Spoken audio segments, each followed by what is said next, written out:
Thank you. No, Professor Brooke has kindly agreed to answer some questions. So we have two roving microphones, myself and Jonathan, up there at the back. So if you'd like to ask a question, please raise your hand and wait for a microphone to be brought to you. I might also ask you keep your questions short and to the point.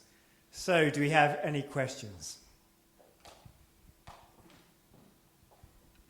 Thank you for a really fascinating lecture.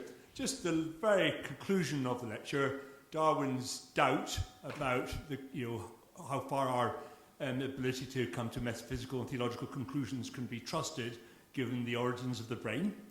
Doesn't that cut two ways? It does, because you could then ask, well, can you trust your scientific reasoning as well as your metaphysical or your theological reasoning? If that's what you're after. That's right, that's right. It has that implication. Yes, also, and I think Alvin Plantinga's made something of that in the States.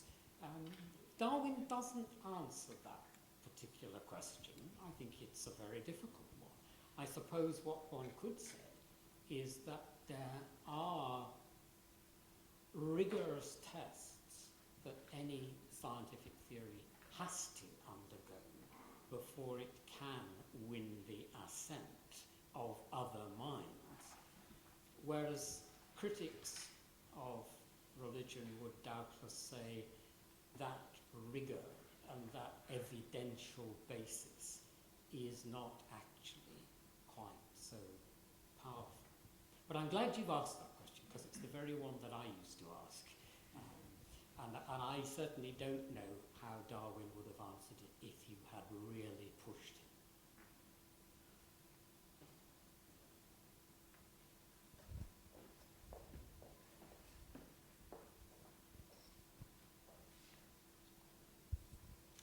Just trying to get a sort of global picture of your argument. So are you suggesting then that all arguments that Christianity and evolutionary biology are incompatible are myths?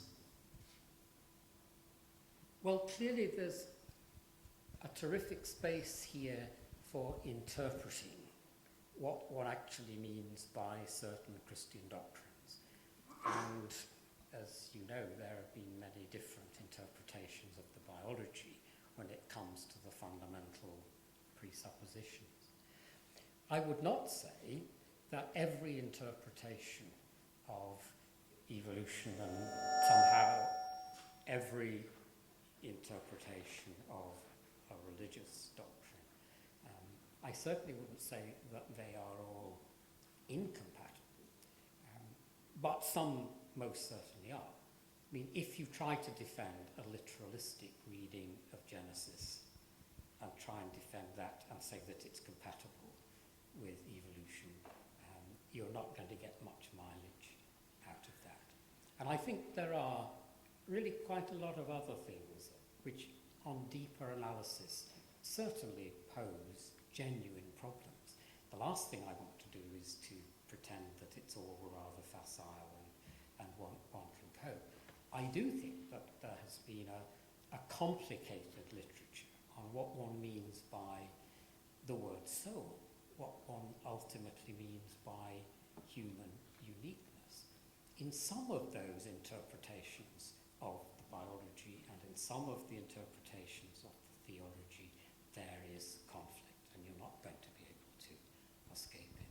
So yes, I am not one of those, not that I've ever found very many, I'm not one of those historians who's trying to somehow explain away what all of us know have been very difficult and serious conflicts.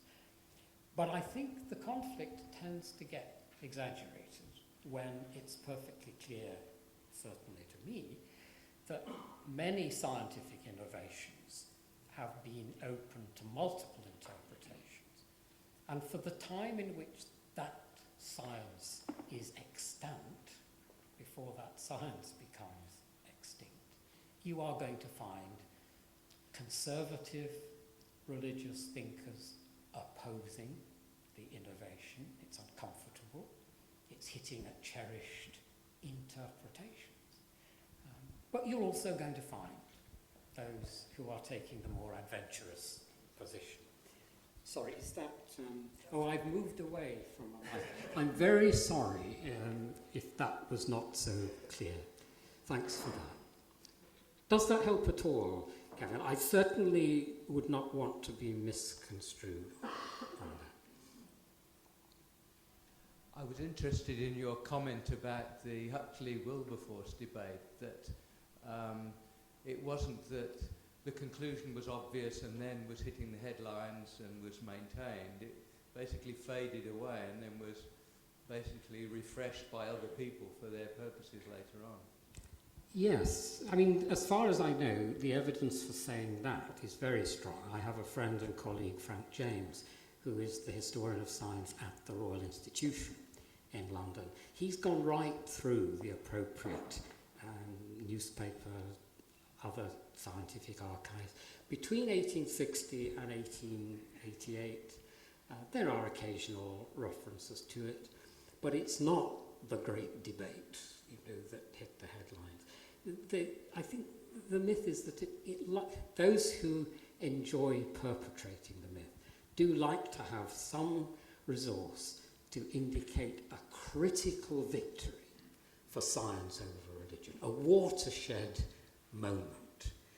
And I don't think there ever have been watershed moments like that. History just is more complicated than that.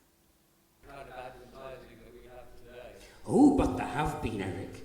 There was a series or a programme on Darwin. There have been many on TV over the years where that debate is reconstructed because it makes good television. And this is actually one of the problems. Many of these myths survive because they're jolly good stories. They attract your attention. They have the sound bites with them. Whereas dry old academics like me who say, oh, it's all more complicated than that, that doesn't give anybody a kind of handle on which to get hold. So, yes, there have been spectacular misrepresentations of that debate on television. I can think of 3 occasions when that was manifestly the case. But it was a damn good story.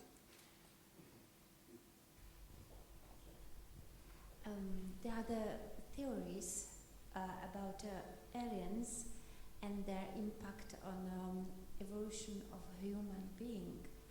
Do you have some personal opinion on this? Well, I'm very sorry. I'm at a critical disadvantage in that I've never met an alien.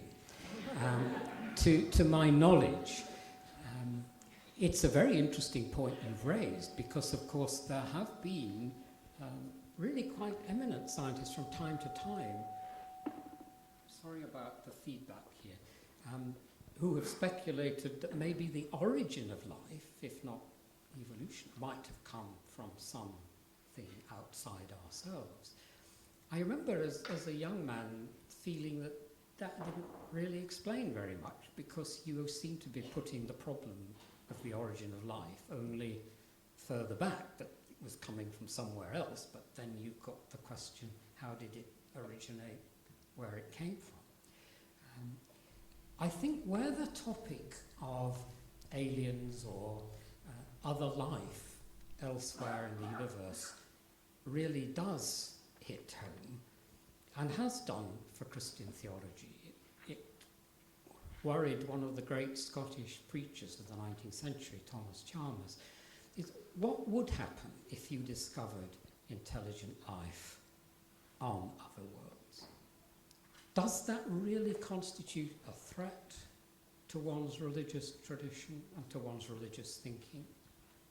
Or does it just demonstrate that God's creative power is even greater in its majesty and scope than we earthlings have imagined?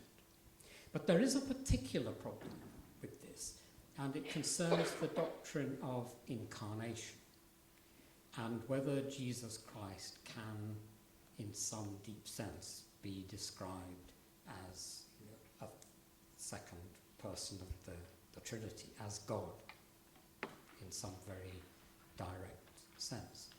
Because it is quite hard to believe that you could have a Christ-like figure being crucified on a whole range of planets throughout the universe for the needs of the particular residents of those planets.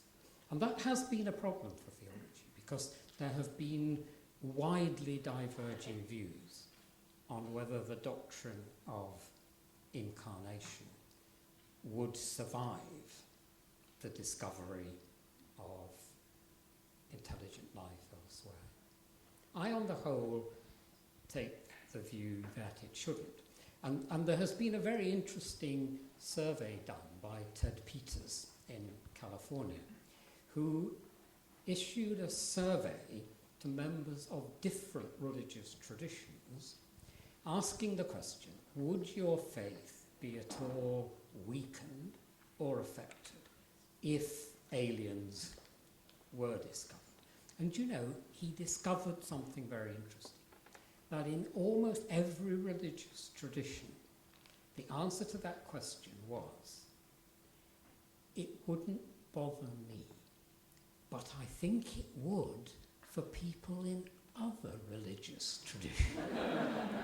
Now, think about that, because there's something very profound going on there. Something very profound. That's a nice question, thank you. How do you personally put together the Genesis account, which does indeed, if it does indeed contain some truth, and the scientific account, I'm not being very articulate, but if looking at the evolutionary account, if it sounds as though, you know, death and conflict is the very means through which humans have, and any other, the whole creation has been created. How do you personally try to understand that in light of, say, you know, if the state without original sin ever existed, or, you know, the Garden of Eden, does that, you know, are we take that to mean some sort of pre-existence before this creation, or, you know, because I don't think that we can simply explain away death and conflict built into the mechanism of evolution as just, oh, that's just a result of sin. Oh no, I have to say I'm 100% with you. I don't think that kind of argument works. It was a source of enormous embarrassment to Christian thinkers in the early 19th century, when it was realized just how enormous was the extent of extinction.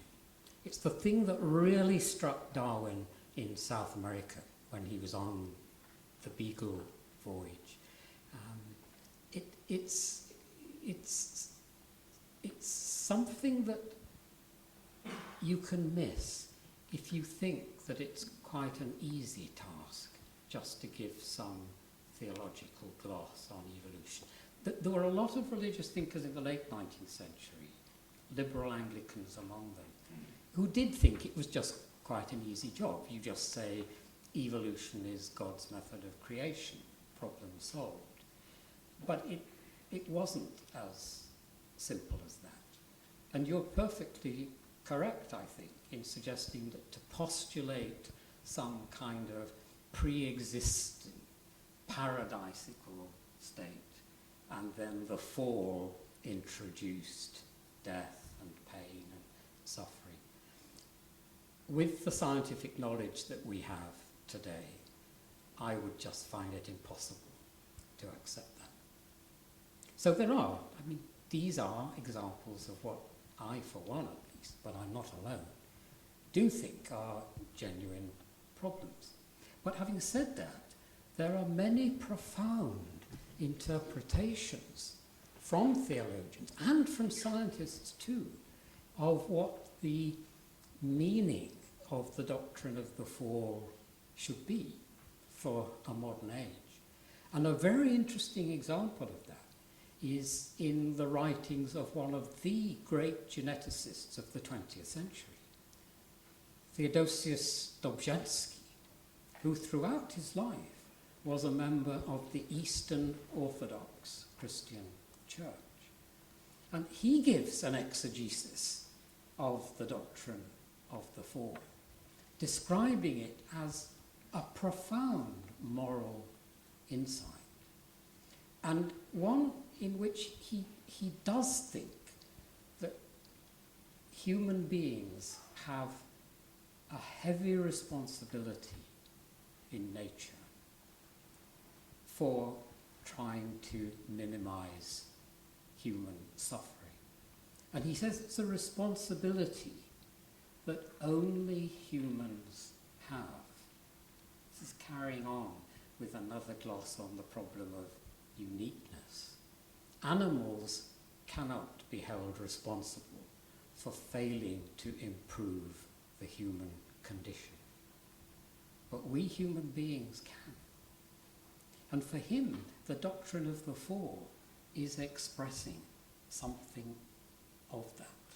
It's a recognition that nature, if you like, is fallen, not that it historically became fallen as a consequence of the sin of one man.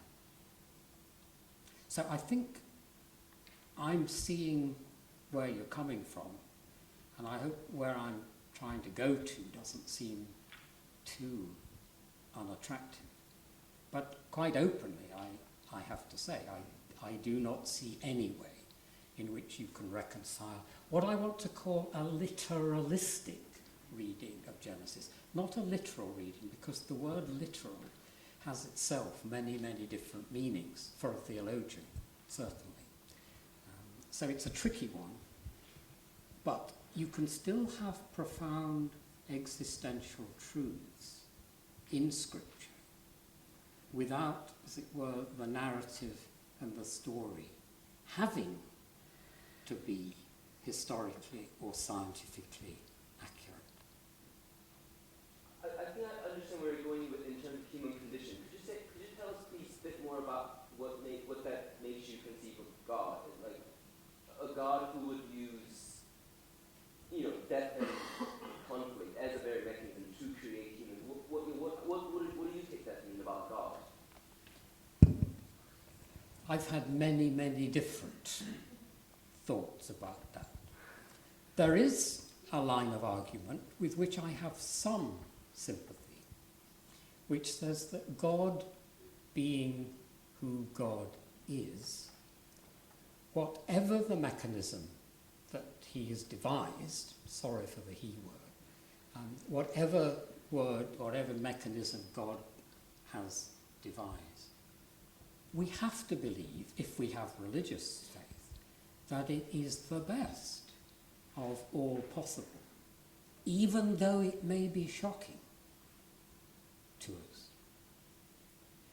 And that line of argument doesn't itself generate an adequate theodicy. It doesn't rationalize suffering in the world, certainly not adequately. And for a Christian theologian, there would have to be reference to humanity's redeeming role as a kind of co-redeemer in creation. But I think if you make that the starting point, however shocking, however difficult it is for us to rationalize, if you are theologically convinced that there is a benevolent God, you have to believe that this has been the best possible. But that doesn't rule out the possibility that the best possible might be a universe with a history in which not everything is prescripted, that there's a degree of freedom in nature which allows the world to develop and sprout in different directions. Creativity is actually rather difficult to reconcile with predetermination. The great American pragmatist philosopher Charles Peirce made that point very, very forcefully. That if you believe in some kind of predetermined path of evolution, or predetermination in nature at all, then actually that's not really compatible with freedom. So these arguments can go in many different directions. And as I say, on Mondays, Wednesdays and Fridays, I'm apt to go along, this must be the best possible line. On Tuesdays, Thursdays and Saturdays, I'm not quite so sure. Incidentally, Darwin was a bit like that, and I don't wish to favour any kind of, or curry any kind of favour by such a comparison. But I did mention that Darwin is difficult to pin down because he says that his views often fluctuate. And he says, there are days on which I deserve to be called a theist. And then there are days when that feeling goes away. So let's not pretend there are simple answers to these questions. Okay, I think that's a good place to end. But before I do, can I just mention that there's a drinks reception out in the foyer for you to be able to continue the conversation. But before we go out, could we give our appreciation once again to Professor Brooke?